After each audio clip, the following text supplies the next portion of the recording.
Boa noite a todos, sejam bem-vindos. A leitura que eu vou fazer hoje é do livro Fonte Viva, de Francisco Cândido Xavier, ditado pelo Espírito Emmanuel. Diferença. Crês que há um só Deus, fazes bem. Também os demônios o creem e estremecem. Tiago, capítulo 2, versículo 19. A advertência do apóstolo é de essencial importância no aviso espiritual. Esperar benefícios do céu é atitude comum a todos. Adorar o Senhor pode ser trabalho de justos e injustos. Admitir a existência do governo divino é traço dominante de todas as criaturas. Aceitar o supremo poder é próprio de bons e maus. Tiago foi divinamente inspirado neste versículo, porque suas palavras definem a diferença entre crer em Deus e fazer a sublime vontade. A inteligência é atributo de todos. A cognição procede da experiência. O serviço evolve sempre, e quem evolve aprende e conhece. A diferenciação entre o gênio do mal e o gênio do bem permanece na direção do conhecimento. O demônio, como símbolo de maldade, executa os próprios desejos, muitas vezes desvairados e escuros. O anjo identifica-se com os desígnios do Eterno e cumpre-os onde se encontra. Recorda, pois, que não basta a escola religiosa a que te filias, para que o problema da felicidade pessoal alcance a solução desejada. Adorar o Senhor, esperar e crer nele são atitudes características de toda a gente. O único sinal que te revelará a condição mais nobre estará impresso na ação que desenvolveres na vida, a fim de executar-lhes os desígnios, porque, em verdade, não adianta muito ao aperfeiçoamento o ato de acreditar no bem que virá do Senhor, e sim a diligência em praticar o bem, hoje, aqui e agora, em seu nome.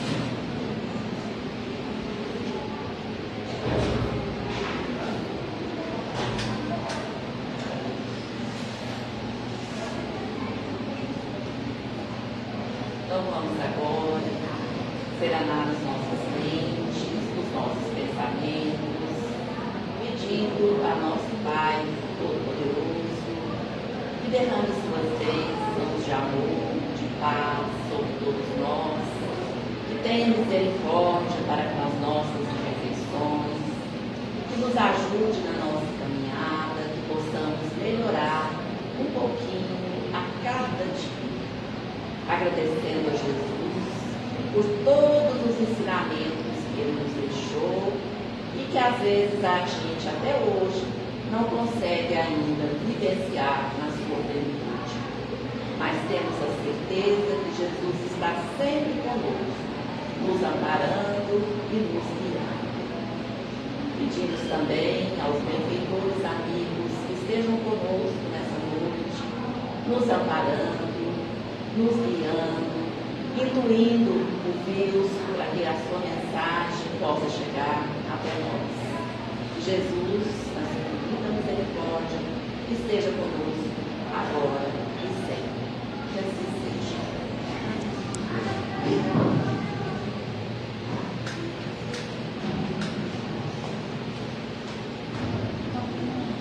Nós vamos dar a Deus o prazer de receber.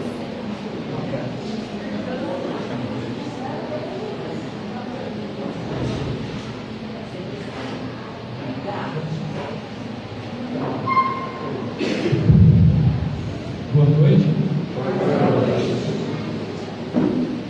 Obrigado por estarem aqui, né? Nós vamos comentar alguma coisa hoje que eu acho que de extrema relevância, que é a indulgência. Aqui tem um conceito, né, de indulgência, mas eu vou fazer alguns comentários acrescentando para que a gente perceba o quanto indulgência é importante na nossa relação hoje com o mundo. Principalmente nesses momentos onde a gente está vivendo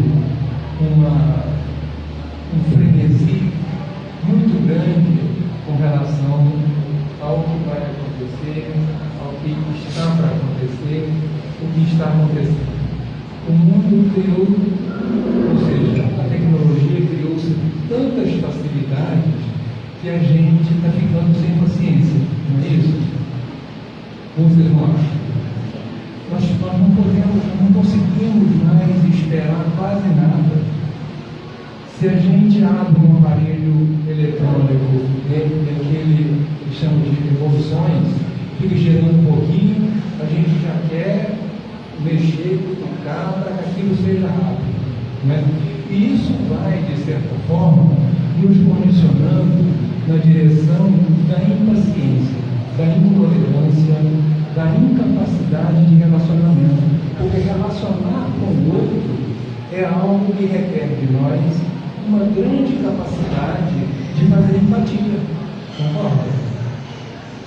Porque nós vamos partir do seguinte pressuposto: nós nos encarnamos, né, no planeta de expiação e provas. Isso significa o quê? Significa que nós estamos numa condição de imperfeição. A gente tem algumas virtudes, mas a grande parte daquilo que a gente tem como histórico de mente espiritual está muito relacionado ainda com vícios. Então, nós estamos convivendo com pessoas que são viciadas em alguma coisa. E esse vício, ele transparece sempre nas nossas ações. É muito comum a gente estar numa relação, às vezes até num diálogo, né, e a gente sabe o que o outro às vezes vai dizer, mas ele faz um determinado floreamento e começa a demorar, e a gente, se facilitar, a gente diz para ele o que ele está querendo nos contar. Tal é a nossa impaciência com relação ao outro. Então, para a gente viver bem, é fundamental que a gente tenha com as pessoas com as quais a gente convive uma relação de harmonia. E para criar harmonia no ambiente onde a gente está, é necessário alguns cuidados. Eu diria cuidados porque saber, a gente sabe, não sabe? Nós não sabemos que a gente tem que ter paciência, que a gente tem que ter tolerância, que a gente tem que ter uma determinada capacidade de entender e de aceitar o outro da forma que ele é, porque nós cobramos dele também essas mesmas condições. A gente quer que ele nos aceite também com os nossos vícios, porque nós não conseguimos ainda nos apartar desses vícios. Portanto, quando a gente está numa relação, indulgência é fundamental. Seja para a convivência superficial, ou seja para as convivências mais profundas, como é o caso, por exemplo, das famílias. Família normalmente é um lugar preparado especificamente para a gente corrigir erros que veio no passado. Portanto, os familiares que a gente tem são pessoas que a gente ama e que ama com muita intensidade. Mas muitas vezes nós nos magoamos, nós nos ressentimos, nós às vezes até cria a possibilidade de odiar em função dos vícios do outro e dos nossos. Porque a gente acaba entrando em conflito e a discórdia às vezes vem por causa daquilo que a gente chama de antagonismo. A gente é tão forte nas nossas posições para defender os nossos vícios e a gente acaba criando um confronto. E aí a convivência fica difícil. Certo? Indulgência não vê os defeitos do outro. Porque a gente sabe perfeitamente que o outro está cheio de defeitos. Assim como a gente também. Né? E esses defeitos, eles demoram para ser corrigidos. Muitas vezes, encarnações sucessivas são necessárias para corrigir um defeito. Esse é tão forte na cultura, na nossa cultura, que muitos pesquisadores buscaram, através da história e através dos comportamentos atuais, atitudes que os fenícios praticavam antes de Cristo. Tal é a força do hábito que a gente adquire e que transfere para os nossos filhos.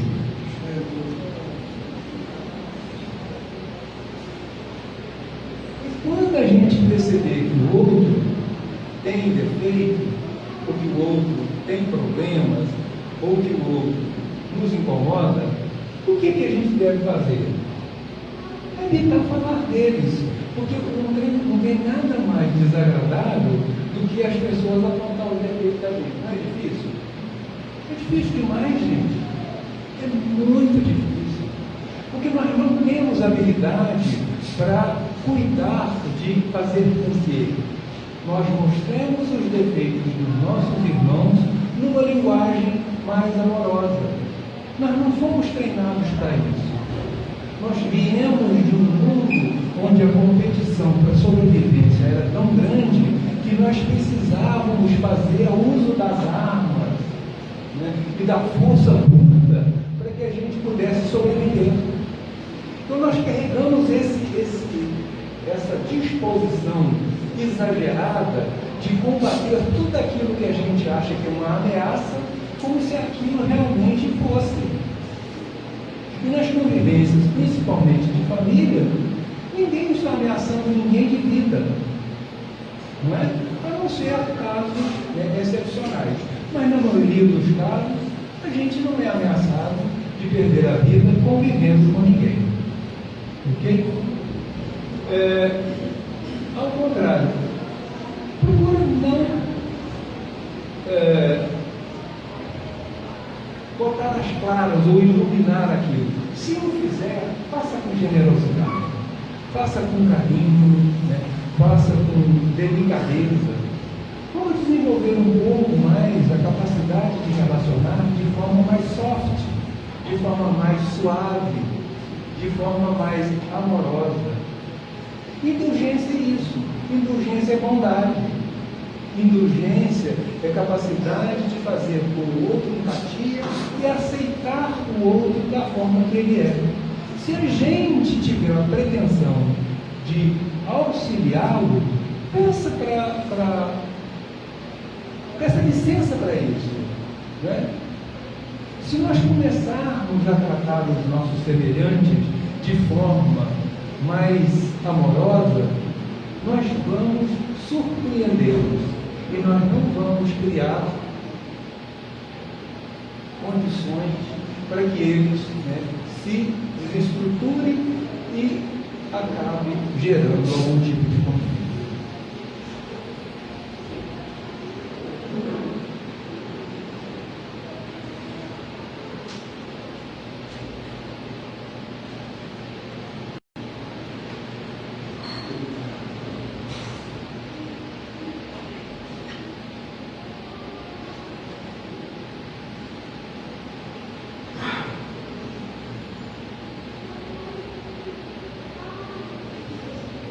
O Evangelho segundo o Espiritismo, ele diz o seguinte: bem-aventurados aqueles que são misericordiosos.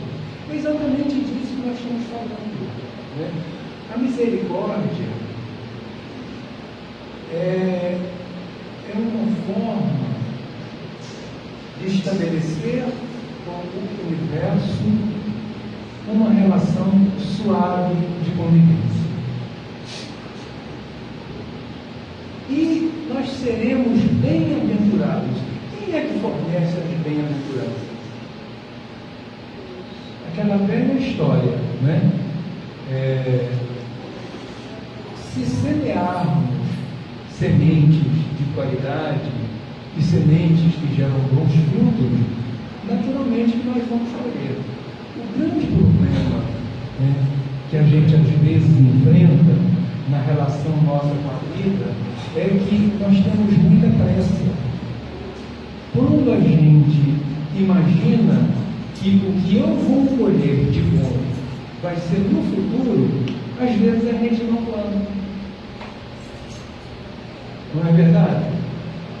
E quando a gente planta espontaneamente, a gente às vezes acaba plantando uma semente ruim.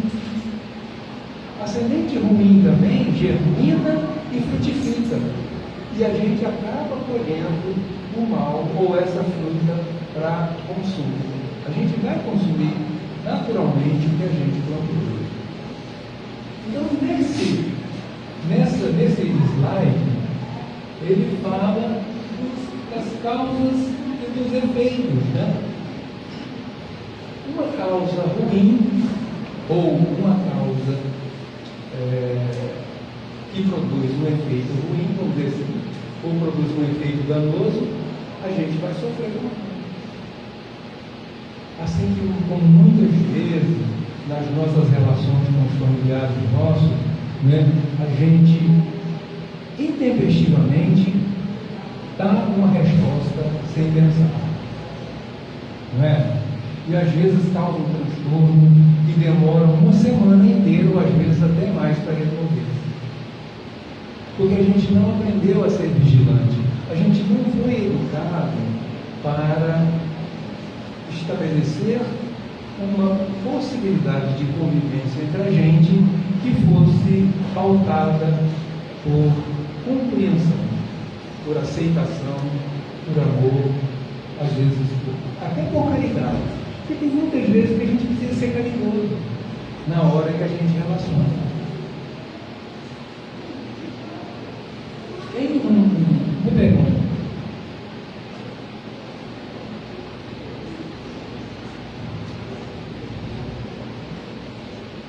Jesus fez uma afirmação, uma recomendação, e Mateus registrou. Ele disse o seguinte: deixai crescer ambos juntos até a ceifa. E, por ocasião da ceifa, direis aos ceifeiros que colhei primeiro o joio e atai-o em molhos para queimar. Eu estou falando do joio e do trigo. Essa questão ela é extremamente, vamos dizer assim, universal, né? E ela é de uma praticidade muito grande. Se porventura Jesus tivesse recomendado que cortassem o joio, talvez a gente não estivesse aqui, não é?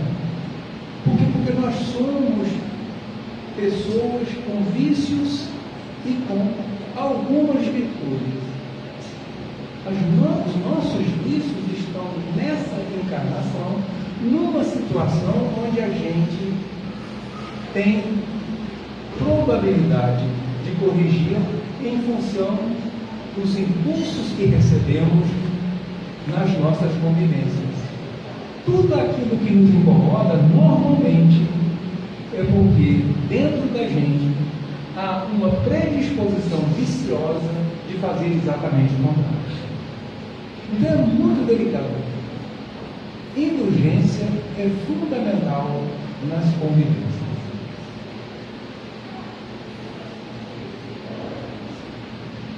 Essas dificuldades né? Elas são relacionadas com causas anteriores das aflições, que todo efeito tem uma causa, senão na vida atual, com certeza, nas vidas precedentes. Como a gente não tem memória, né, das vidas anteriores, fica parecendo que a gente, nessa encarnação, está sendo injustiçado. Não é isso? Porque muitas das coisas que nós estamos hoje, de certa forma, pagando ou corrigindo, tem origem no nosso passado. Às vezes você acabou de fazer uma boa ação, você fez uma doação e você está indo embora, o cara chega e te assalta e toma o seu dinheiro. Você fala, poxa, eu acabei de fazer uma boa ação, eu acabei de ajudar alguém, paguei o almoço de alguém, dei isso para alguém, tudo aquilo. Logo depois você é, de certa forma, testado. Porque Deus também quer ver a nossa capacidade de reconciliação através da indulgência, mas Ele também quer saber de nós se a nossa predisposição daqui para frente realmente é de ter confiança em Deus. Então é um jogo, de certa forma, extremamente difícil de ser administrado, porque nós misturamos isso com muita emoção. Às vezes a gente deixa de ser racional, porque somos afetados, né, de certa forma, por um turbilhão de emoções que nos tiram do equilíbrio.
Ele desarmou sozinho.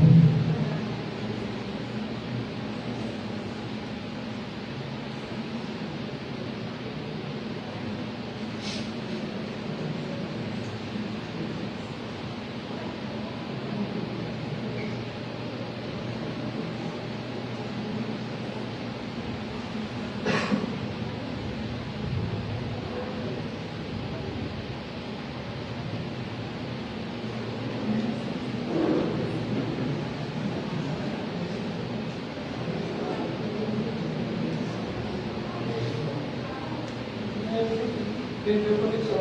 Parece que perdeu.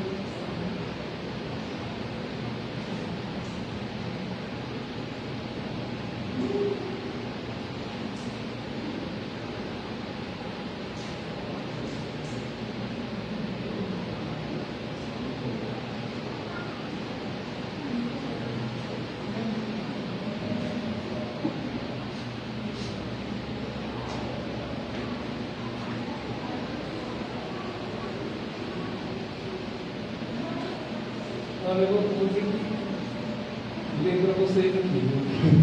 Eu perdi mesmo. Perdi a conexão com o sistema.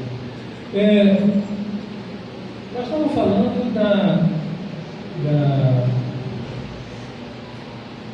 das causas, né? Causas anteriores.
Bom, então assim, quando se fala em causas anteriores, né, a gente acaba não conhecendo, como estamos falando, a gente não sabe dessas causas anteriores. E aí elas ficam difíceis de serem entendidas porque elas se reportam para esse momento para a gente corrigir o problema que a gente tem.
Gente, você me desculpa esse transtorno que eu estou falando de paciência, né? Obrigado, Quando falando de paciência, a gente acaba tendo problemas, né? E, de certa forma, desagradável, né? Tomando tempo seu. Só falo e mostro na prática. Então, nós estamos aqui para, de certa forma, resgatar algo que a gente tem como dívida passada. Isso não é fácil, né? Para isso, precisa de ter ação. E muitas vezes essas ações são dolorosas. E há casos até que a gente vem com algum tipo de deficiência para expiação. Também faz parte desse processo de reconstrução da nossa estrutura anímica. Chico Xavier diz o seguinte: em cada instante de nossa vida, estamos recolhendo o que semeamos, dependendo da nossa sementeira de hoje, a colheita melhor que amanhã. Então é isso que a gente acabou de comentar, né? Nós somos, de certa forma, o fruto das nossas construções, porque nós temos o livre-arbítrio e tudo aquilo que a gente faz hoje, ou que a gente vai ter amanhã, nós estamos construindo hoje.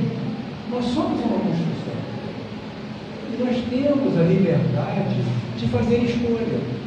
O grande problema é que às vezes a gente faz escolhas mal feitas, em função desses vícios que a gente carrega. E isso, de certa forma, tem consequência nas nossas relações. E muitas vezes nós sofremos nas relações que temos, principalmente na nossa casa.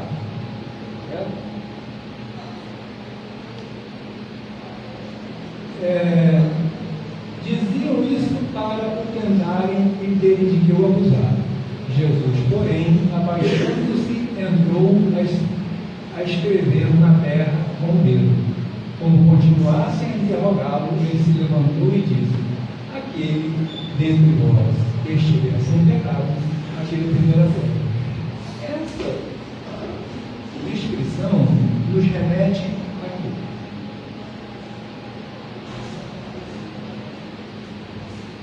a mulher em adultério, não é? E, na verdade, como Jesus tinha uma capacidade muito grande de ser indulgente, ele tranquilamente se retrai diante das provocações e passa a fazer algo que parece que está completamente alheio àquilo que está acontecendo, né? Mas ele está atento, e muito atento nessa hora, porque ele, com a leitura que ele fez daquelas provocações, ele percebeu que precisava transferir a responsabilidade da próxima ação para eles. Ele disse: eu não vou atuar, vocês atuam. Vocês querem fazer justiça, porque, segundo a tradição, a história, né, naquela época, a mulher que fosse pega em adultério deveria ser apedrejada. E quando eles colocam, né, a ação na mão dos outros, o que acontece? As pessoas desistem daquilo que cobravam, porque passou a ser eu, a partir de agora, o responsável. E sobre uma grande motivação. Está sem pecado? Então pega a primeira pedra e atira. Nós, por construção, nós temos dentro de nós uma parcela de Deus. Nós temos um pouco de divindade dentro da gente. Muitas vezes não aflorada, mas que passa a predominar em nossa vida a partir do momento que temos um pouco de consciência das nossas incoerências. Vocês se sentiram extremamente incomodados diante de alguma coisa que fez? Né? Normalmente, a explicação dada pelos Espíritos é que o que você faz, que é extremamente contrário à misericórdia divina, entra no seu íntimo, no seu âmago, como se fosse uma espécie de paradoxo com aquilo que você tem, que é o DNA divino. Então, essa coisa errada que a gente fez, ela é extremamente incomodativa para aquele eu divino que cada um de nós tem. Por isso que a gente fica desconfortável, às vezes, por razões que a gente até desconhece. É uma espécie de vigia natural que a gente tem contra as nossas imperfeições ou contra os nossos vícios. Ok?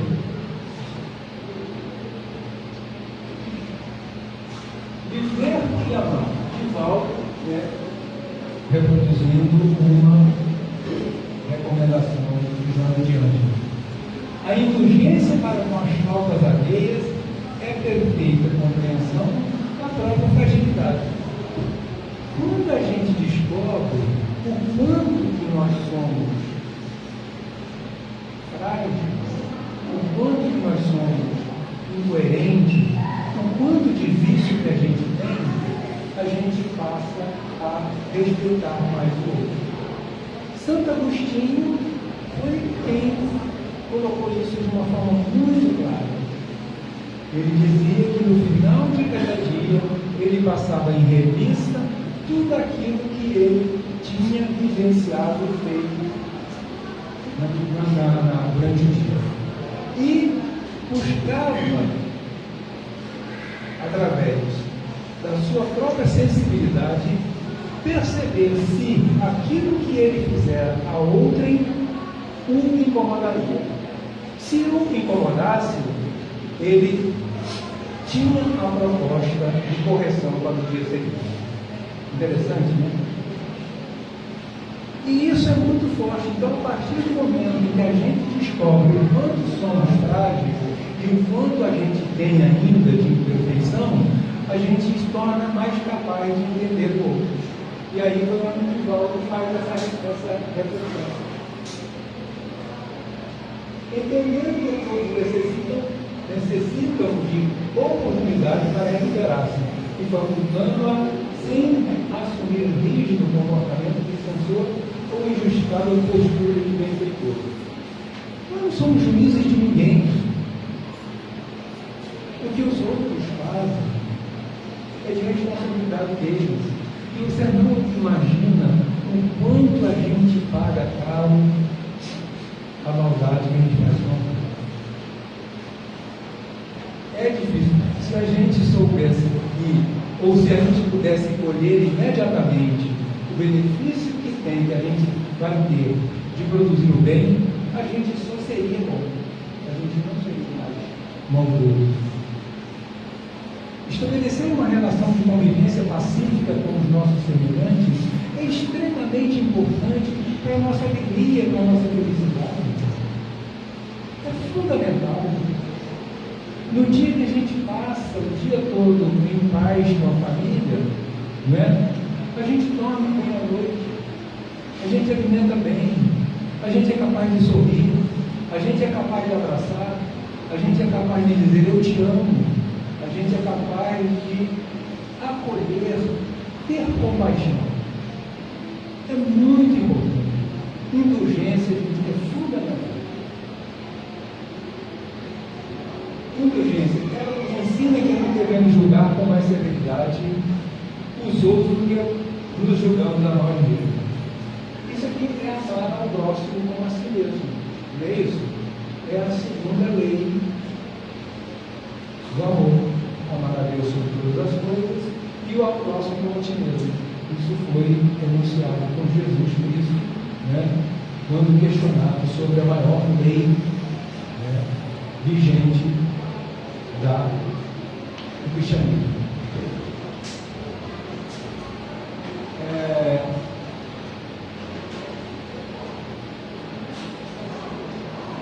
Eu coloquei isso como contraponto porque eu achei super interessante a questão do verbo magoar. A gente se magoa sempre? Muito, né? E magoar é um verbo pronominal, ou seja, reflexivo. Quem nos magoa não é o outro, não, é a gente mesmo. Eu me magoo, tu te magoas, ele se magoa. Nós nos magoamos, né?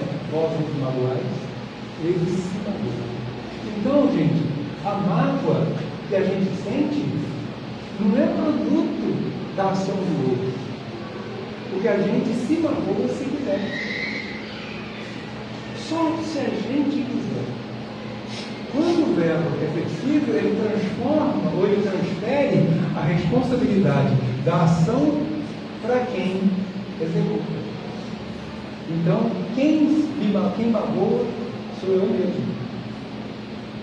Então, mágoa é um sentimento extremamente desconfortante, extremamente destruidor de relações consigo e com os outros. Então, esse conceito, guarda. Não compensa ter mágoa. Mágoa é como se eu tomasse veneno esperando que o outro morresse. Quem se envenena sou eu. O outro não fica nem sabendo às vezes que eu estou no quarto. Porque ele não percebeu quando ele fez. Porque se fez e fez consciente é uma coisa, mas a maioria das vezes que a gente se magoa, a gente toma por decisão magoar-se, achar ressentido.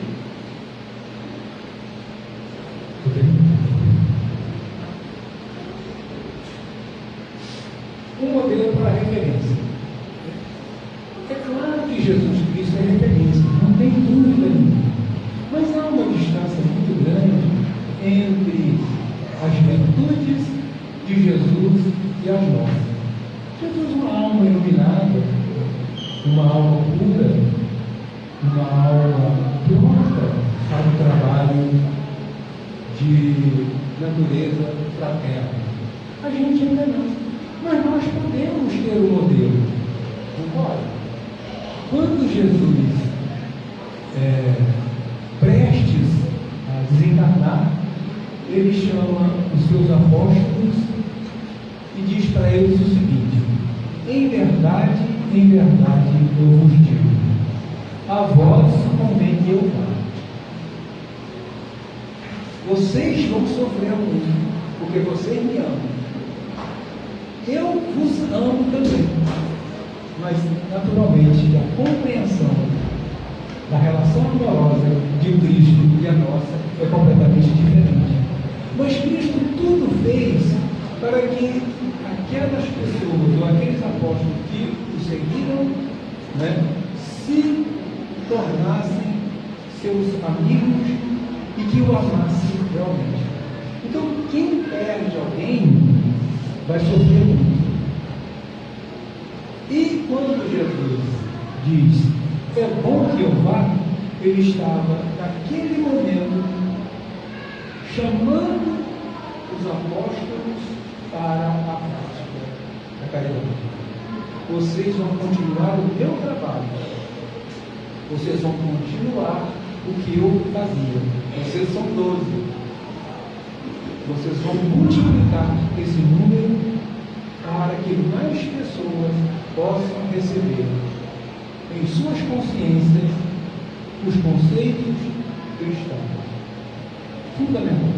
E o principal conceito, ou o principal valor, ou a principal virtude do cristão é o amor. É o amor.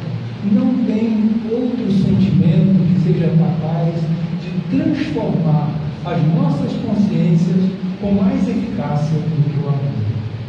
Amor dentro de mim, projetando por onde eu passo, pelas coisas que eu faço.